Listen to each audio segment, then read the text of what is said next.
Ngiyayikhetha inkosi yasePhalamende. Ngegama ngumandisa ngakaMsipha kulona leli thempeli. Manazaretha ngoba ngigoqelana novalo bengingalindele ukuthi umbhobho ungaqala kumina. Kepha ngiyacela ukuthi inkosi yasePhalamende izihlalo olimini lami ngoba kukhona izinto engamele ngikhulume njengomuntu osemncane kuleli bandla. Manazaretha kuthiwa ngelinye ilanga kwakukhona inkosazane. Lenkosazane ekhaya kubo babedla izambane likaMpondo. Hamba isikhathi lenkosazane yayisishonelwa abazali. Babelifulathela lelizwe abazali bayo base beyishiyela amafa. Ngoba kwakuyiyona yodwa intombazane ekhaya ingekho enye ingane. Lenkosazane yasala neimali Manazaretha. Yabe siyadideka ukuthi yenze njani ngoba iyodwa kunomuzi kubo. Banoba abantu abanothile nezimali futhi seyiwele kuyona. Lenkosazane yayithanda endaweni ithandwe ethempelini. Ithandwa wonke umuntu ngendlela eyayiphethe ngayo. Thenga elinye ilanga lenkosazane yabe yahamba ethempelini kusuku lweSabatha. Mayiphuma inkonzo yasekuseni yabe ukalasemini Manazaretha yabe siyahamba. Imihamba lenkosazane yahamba yaya emamoli. Imifika endaweni zasemamoli yabe siyakhohlwa ukuthi mina nginkosazane. Yahamba endaweni zokudla yafike yathi iorder ikhofi kusuku lweSabatha. Manazaretha uma usuyikhohliwe ukuthi ubani kulula ukuthi ukhohliseke. Lenkosazana yaqala yophula umthetho weSabatha. Yaliphuza itiye ngosuku lweSabatha. Lenkosazana yayisiyaqala yashintsha yazwana nabantu abangayithandi lenkonzo yaManazaretha. Yashintsha lenkosazana yagqoka amabhlukwe. Yafaka ama-cutex. Lenkosazana kulamakhosazana ayesonta naye ethempelini kwakukhona lenkosazana eyodwa engayifuni ithi usibanibana ngimpiwe. Uhamba iminyaka lenkosazana isishintshile. Isingahambi ngomthetho wamaSabatha, ngithi ngomthetho waManazaretha. Isiliphula iSabatha yenza yonke into ekhaya kuba isiqali yenza amaphathi. Kuphuzwe kusekuseni kuba ngumsindo. Lenkosazana engayiphiwe yayihlala kamakhelwane. Lenkosazana yayihlezi ikhala ithi usibanibani mayenza iphathi mina kangimemi. Ungammemi kwakhe yena wayibona ngathi umkhipha inyombazane kanti wayemsiza ngoba yena wayiphula imithetho yeSabatha. Hamba iminyaka lenkosazane yabe siyagula. Imigula lenkosazane yayiqhuma ilonde emlonyeni ingakwazi ngisho ukukhuluma ihlala endlini. Ingakwazi ngisho ukuphenduka. Leya ayithi ayiphiwe yabe siyabuza yathi mama yazi usibanibani kade ngamgcina. Ake sihambe siyombheka mhlawumbe usenkingeni. Babefika nangempela lenkosazana ilela ayikwazi ngisho ukuphenduka. Endlini sekwani ukuyiphunga ngoba ayisakwazi ngisho ukusukuma uyegeza. Yamtatamisa lenkosazana wayethaka ayiphiwe. Yabe siyacela kulo mama lenkosazana engayiphiwe nayo lenkosazana. Yathi ngisacela ningibizela aManazaretha. Bebiza aManazaretha bathi cela ningenzele uvuka nathi. Bayenza uvuka nathi. Kwakunzima nanokuthi ihlabelele lenkosazana. Kodwa yazama yathi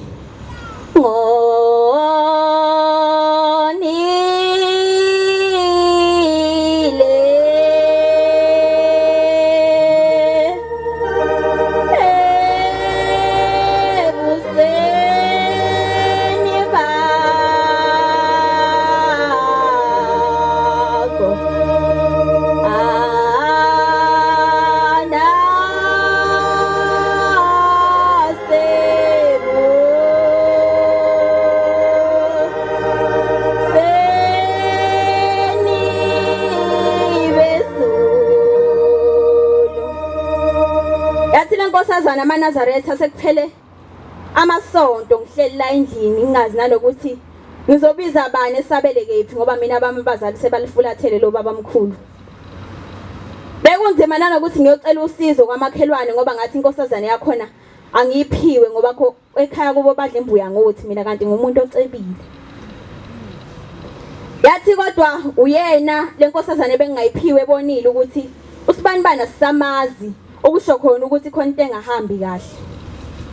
Yathi sibanibani bengakuphiwe bengithi angikufuni ngoba kini niyahlupheka thina la ekhaya sicebile. Bengithi awukho ezingeni lami ngisho ngenza into bengingangimemi kodwa ngiyabona ukuthi manje ungangimemi kwami bengikusiza. Ngoba mina ngisengiyiphulile imithetho yobukhosazana ngayiphula imithetho yamaNazaretha. Ngenza izinto ezingafanelekile. Thiwa yathi maNazaretha umphefumulo wami awufuni ukuphuma. Thiwa angihambe ngiqale ngiyoxolisa. Ngixolise kubona bonke sengibonile. Hambe ngiyocela uxolo kule nkosazane engathi angiyiphiwe. Thiwa yabonga le nkosazane ahamba amaNazaretha. Yahamba nale nkosazane eyayithi ayiphiwe. Yathi sibanibani ngiyakuxolela. Wawungazi nawe ukuthi wenzani. Thiwa bathi mabevuka ekseni. Yathi mihambe uyibheka le nkosazane kwaqhuma isililo amaNazaretha ngoba umphefumulo wawusuphumile. maNazaretha lentshumayelo ingikhombisa ukuthi angingambukeli omunye umuntu phansi. Ngoba mangimbukela phansi omunye umuntu awazi noma uyena nokusiza mhla ukhona la lento ongakwazi ukuyenza. Ungambukeli omunye umuntu phansi, ungahambeli phezulu ngoba uthi mina nginento ukuthi. Uyothi uhambela phansi mhla usudinga usizo, uyothi awusibanibani abanginaka bangisizi kanti uhambela phezulu kanti usizo lwakho liphansi. Inkosi ibusisa amazwi ami.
Inkosi Amen. Usukumile usamkelisiwe isibongo kacela ngakhona lapha eTempelini laseSiyavuka.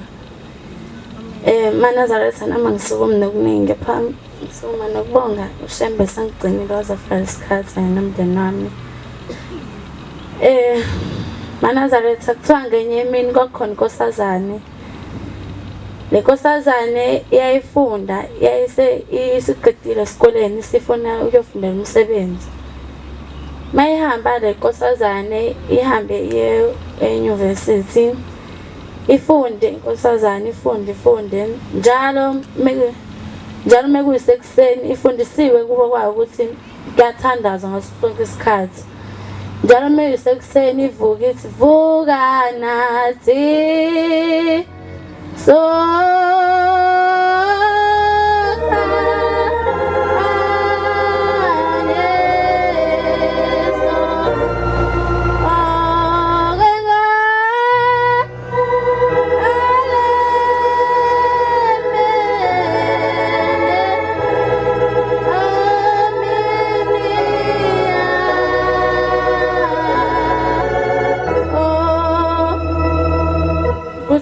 Sekucike ngokuthi njalo le ngane ihlezi ithandaza njalo. Yathi akwengithi angizama ukuyilinga ngibone ukuthi iyakholwa ngempela yini. Ihambe iye kule nkosazana ithi indaba njalo wena wahlezi uthandaza njalo wena muvuka ekuseni uyathandaza. Okuyeke nje ngosuku olulodwa ungathandazi ubone ukuthi kuzowenzakalani. Hayi nangempela nkosazana ilingeke ingathandazi liphela usuku ungenzakali lutho. Ibona ukuthi hawo kanti akukho kwenzakala mengathandazanga. Ukushutha ekhaya bedlala ngami. Kuhambe ithi lekosazana njalo wahlezi ugqoka lo munye ohlala eceleni njalo wahlezi ugqoka iketi njalo wena. Indaba ungagqoka amabhluku. Isho ukuthi hayi enkonzweni engisonta kuyo aligqoka ibhlukwe muyinkosazana. Awukwenzi okwezwe muyinkosazana uyayikhetha into ozenzayo. Athi lo munye hawu wokuzama ngolunye usuku ubone ukuthi kuzokwenzakalani mawugqokile ibhlukwe. Hayi ngangempela ngakusasa igqoka inkosazana ibhlukwe kungenzakala lutho. Iqhubeke nokwenza izinto zezwe ihamba amaphathi nayo. Iyenze konke okwezwe lokho kungenziwa inkosazana yasekuphakameni ekholwa ngempela. Miqhubeka nalokho okusho ithi sisephathini ithole umfana. Ufana ayishele iqoma intombazana inkosazana. Miqoma igcina isenza nokungafanele. Ihambe eclinic ithola ukuthi isizithwele. Bese umngane wayo athi ayi mngane wami ungayilokhu isho lenkosazana ukuthi sekwenzakala u1 no2 no3 ngenze njani ngoba mina ekhaya ngizothethiswa mengifika nalokho. Ithi le nkosazana le ntombazane enye ithi hamba uyikhipha leyo ngane leyo. Inkosazana ihambe uyikhipha ngempela. Ihambe ingane isiqedile ukufunda iphindele kubo kwayo. Miphindela ihambe yofuna umsebenzi ingawutholi. Ubheke umsebenzi ayewutholi beze baye enkosini. Befike abazali baye enkosini bethi baba ingane yethu siqedile ifundile kodwa umsebenzi ayewutholi.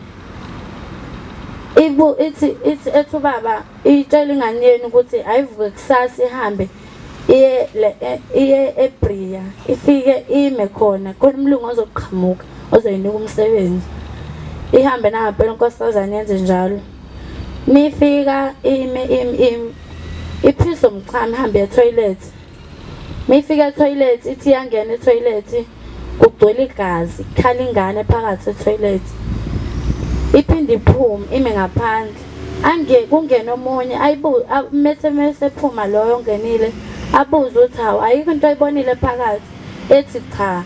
Ethi mengena kwelinye still kusayenzeka the same thing. Mangabe iqhubeka ilobani iqhubeka lento inkosazana ingasangenanga ama-toilet iphume ihambe iye kubo. Ifike ithi ma ngifikile lapha ngamakho mlungu ngimbonile. Hayi bahamba umama yena lo babayo befike benkosini ithi inkosi hamba niyoyibuza leyo nkosazana ukuthi ema-toilet iboneni kathi ihambile. Bese bayayibuza ithi ingane ngibona igazi nengane ikhala etoilet. Bese yasho inkosi ukuthi hayi ile ngane wayikhipha ngathi usendaweni usasenyuvesithi iyona ke le kuvalele zonke lezi zinto ubona ngingalungi ngenxa yayo. Hamba uyilungisela ucela uxolo kuyona ingane le wayikhipha. Nambe ngicela kumakhosazana ukuthi sikwazi ukuyiphatha kahle singalingwa abantu abangaphandle abangakholwa singalingwa izinto zomhlaba singakwenza okungafanele. Nkosi besisene kuzweni.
Inkosi yasePheni bamaNazaretha loguqile ulindile wakwaZungu ngokudabuka ngidabuka kwelasemaqadini eNzomuhle Temple kodwa ngokufunda ngilayiKZN Howard.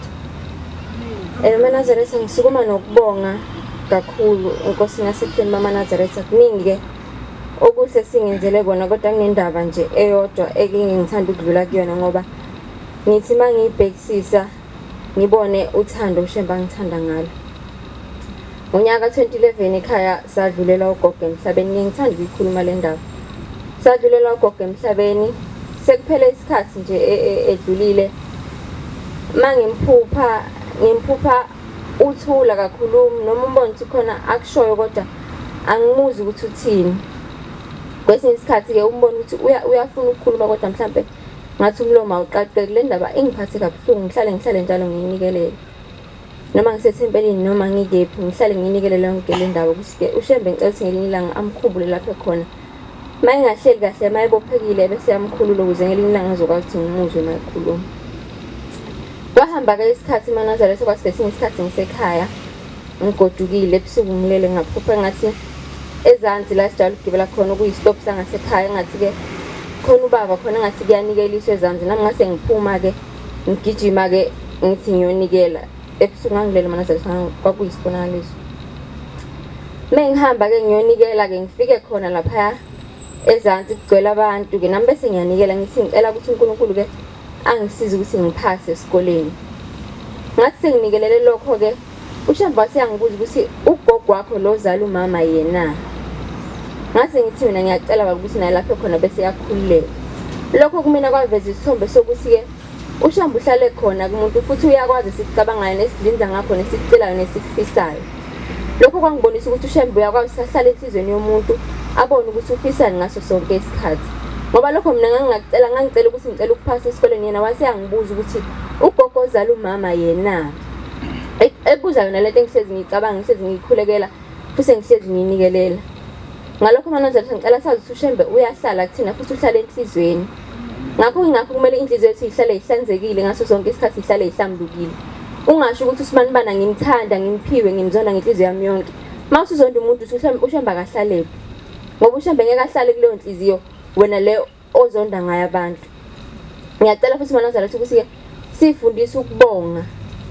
Mawusucelile uShembe wakwamkelisa wakupha sifunde ukubonga ngoba kubalekile ukubonga. Ngoba kwesinye isikhathi sike sibona ngathi mhlambe masikhuleka asiphenduleki ngoba mhlambe lokho ngenzeka ukuthi kuphinde kudalo ukuthi ke mawusucelile ugcina nje ngokujabula ukuthi hawu uShembe ungenzele kahle bese ungasaphindela uyobonga lapha ucele khona. Ngoba kubalekile ukuthi lapho ucele khona usadinga usaswela usahluphekile. Mawusumukelisiwe phindela futhi kuleyo ndawo wawuguqe kuyona wayocela uphinde ubonge futhi. indlela owacela kuyo noma lapho wacela khona phindela khona futhi uphinde uyobonga khona. Siyabonga Nkosi ubusisene ngizimele amen.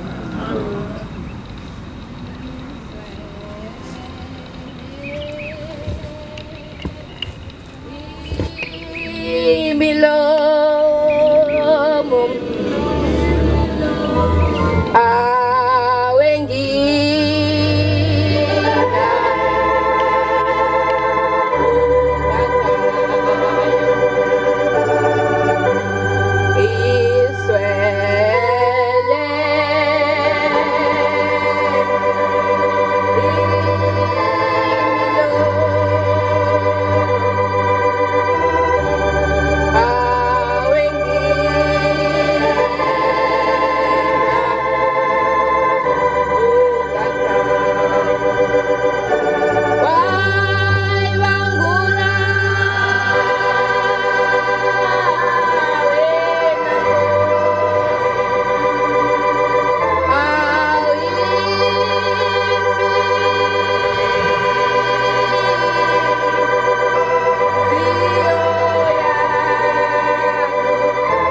Nkosi asekuseni amen.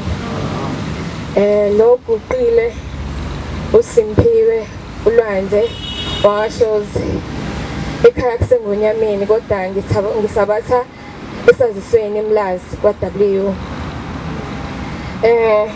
Ngihlabele ihlabelelo ngibonga uThixo inyazi lezulu uba lingigcinile ngakwazi ukuvuka ngaze ngaphokophela esabatheni. Nami nje angizodlula entshumayelweni kodwa lento engizoyisho noma nje engizoyiphaka ngizoyiphakela abangcwele bakhe yenzeke ekhaya kithi komalume eMthwalume. Benginodade noma ngithi nginokhazeni kulonyaka odlule benza umatric enza ugrade 12. Kulonyaka ngoJanuary washiya emhlabeni. Indlela ashiye ngayo emhlabeni sonke sathuka sonke sasikhala. Kodwa ngathi mangixoxela omunye wangipha iso lesithathu, iso likaNkulunkulu. Wangabi lamehlami awu2 enginawo kodwa wangipha ihlo lesithathu. Sisi wami behamba u25 eyinkosazana. Uthe qeda ukubhala wenziwa ipens down wahamba ngoba yena beqomile. Wahamba akubonga mfana balala wabuya wayibuyela ekhaya. Ekhaya kwazi ukuthi ulale kubo. Wabuya ekhaya wapakisha isikhwama sakhe weza lapha eThekwini eMlazi. Sahlala naye mina ngazi lutho akazangitshele lutho. Sihlale naye sihambe siye ekhaya sibuye. Angafuni ukubuya yena ngesizathu ukuthi usaba uma wakhe ukuthi uzomtshela ushawo nembeza. Angafuni ukubuya lokho engafuni ukubuya. Kuthe nge1 zika January umama hamba ungenisa umdedele. Uthi kuphakathi esempeleni asinento ethi ibuyele ekhaya uzokhipha umhlangano wena. Hayi uma athi afonele ekhaya ngonyameni athi buyani nize eMlazi nginikhumbulile. Hayi siqaleke nathi ukuthi hawo emini kanje uma ngathi sikhumbulile sehle sonke sihamba. Yena wahambula lesokweni lakhe. Ngobe sengitshelile ukuthi asiyona into manje nami ngeke ngimvimbe umuntu ukuthi hayi ungayi ngathi hamba wahamba. Wanikezwa yimi futhi imali yokugibela. Ngamnikeza wahamba. Sibuye ekhaya nge1 nge2 elele kubo waza amaphilisi amama wakhe. Uma wakhe angaboni wabhala incwadi enegama lomfana omphulile wabhala iphini yefoni yakhe. Emva kwalokho bambone ngesikade ukuthi hawu uyagula. Babahambisa emishiyeni washonele high care. Hawu sithuke sonke ukuthi bezoba ngcono. Ngikhaleke nami wonke umuntu yakhala ekhaya. Nami ngixoxela omunye lo wangipha isi lesithathu. Ngathi hayi sisi wami kanje bathi hayi ngoba eshonile kodwa ushawe ingilosi ka25 uyidumazile. Ngathi hawu usho kanjena wathi hayi ingilosi yesifungo sakho iyakukhahlela uma ungayihloniphi. Hawu ngoba kokunye kujwayelekile ukuthi hawu umfana osuke ehamba cha wathi hayi shuthi yena bekhona bewazi 25 walingeke ingilosi yamkhahlela. Hayi ngoba kwenzakaleni kodwa ukhahlelwe ingilosi. Ngathula ngahamba ayingizwa abantu beyikhuluma shuthi kuyiyona lento le. Wonile phambi kobuso baNkulunkulu wonakala ingilosi yamkhahlela. Kodwa ngokuthanda uShembe ngoba ezulwini awungeni ngoningezenzo nange imisebenzi kodwa ungena ngokuthanda. Wathi mefihlwa wadlula amasonto amabili wabuya. Hawu sizohambe kanjani athi right la ekhona uright noShembe futhi uyambona uhleli naye.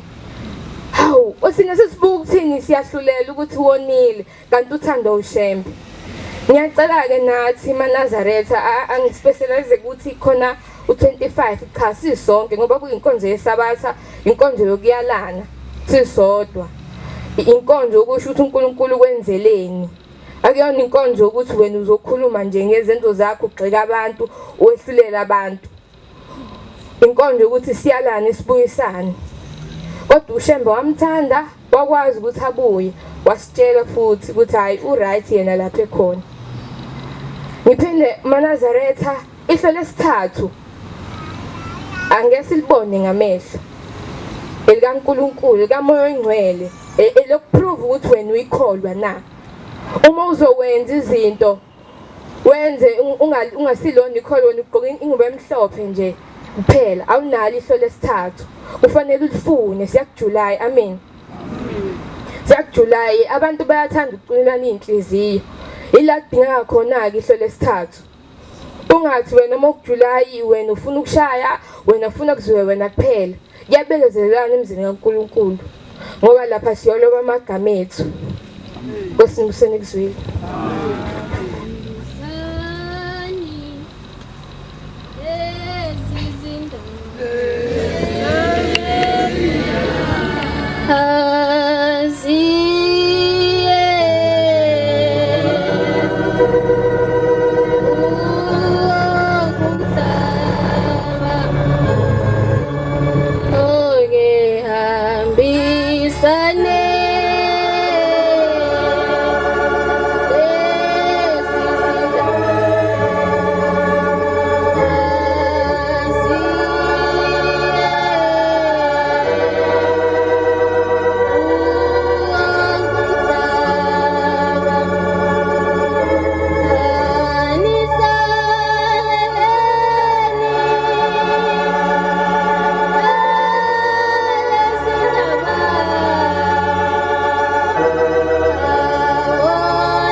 Inkosi sebuhleni nyazi lezulu.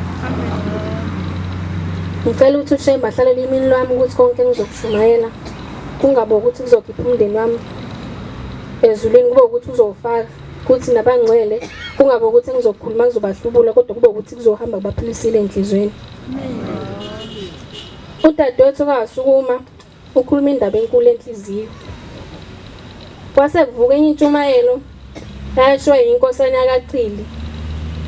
Ithi ngelinye ilanga isiqu sesibili sithi ngithe ngiphuma emzini wasekuphakameni ngiya nje ngasesibayeni, ngafica indoda ihlezi esibayeni igcwele umqubo umzimba wonke. Ithi ngayibheka le ndoda, mengiyibheka ngabona ukuthi hayibo engathi ubaba lo. Kusho inkosi ilanga lamalanga, ithi ngathi ubaba umqalo wendlela. Ithi ngase ngiya kuyena ngaye kuduze kwakhe ngase ngambuza ngathi baba kutheni wahlala emqubeni onjengoba thina sikubekile endlini yakhe egumbini lakho lilihle, yindaba uhlala emqubeni kangaka na? Uthi misikhuluma indlamhlathi, ithi mntana ngibuyile, ngithembe ngingena emzini wasekuphakameni ngangayithola indawo yokuhlala. Uthi hawu baba kanjani na? Uthi ngihambile ngaya lapha kuMakhosana kwinhlalisuthi, ngafuna indawo yokuhlala enhlizweni zami ngangayithola. Uthi ngahamba ngaya ngaseMakhosazaneni ngafuna indawo ngizohlala kuyona enhlizweni ngangayithola ngoba uShembe uhlala enhlizweni, usho nje udadewethu wade sukumile. Uthi ngasuka kuMakhosazana ngaya komama nakhona ngifuna indawo yokuhlala ngangayithola. Isiyabuza inkosi ilanga lamalanga uthi kanjani baba ngoba uthi abantwana bakho bangcwele? Uthi yasithi inkosi engikufica kuba inhliziyo zabo inenzondo. Bahle nje tempeleni babophelena amanqine enyathi, nomuntu uyasho ukuthi lo kufuza abakahle la, lo kufuza abasiya umgcojo. Shembe sengathi bengasikhumbula inhliziyo zethu. Ithi inkosana uAyanda, omunye umfana uAyanda, ngizothi umfana ngoba bangasonto akasonto. Uthi mayisho indaba yakhe, uthi ngelinye ilanga nje ngisawumfana wesikole, ngavuka ekuseni kahle, ngahamba ngaye esikoleni, bavuka nabazali baye emsebenzini. Uthi manje wahlala lapha eduze komlilo. Uthi ngesikhathi efudumala wasefikelwa ukuthongwana nje okuncane. Wafudumala walala khona lapha kuqansi. Uthi meselele lapho udumala igazi, kwamvuka lokhu fehlele eduze komlilo. mekumvuka lokufa basunya lakhe lagamanxa emlilweni uthi washa usha nje akho umuntu ozomsiza ekhaya abantu basemsebenzini uhleli kuyedwa ngoba bazi ukuthi usesikoleni kade ujikile nendleleni ezamakhazi bahamba wekhaya uthi washa kungekho umuntu ozomsiza waze waphela umlilo waphelela kuyena washa ngisho imthambo washo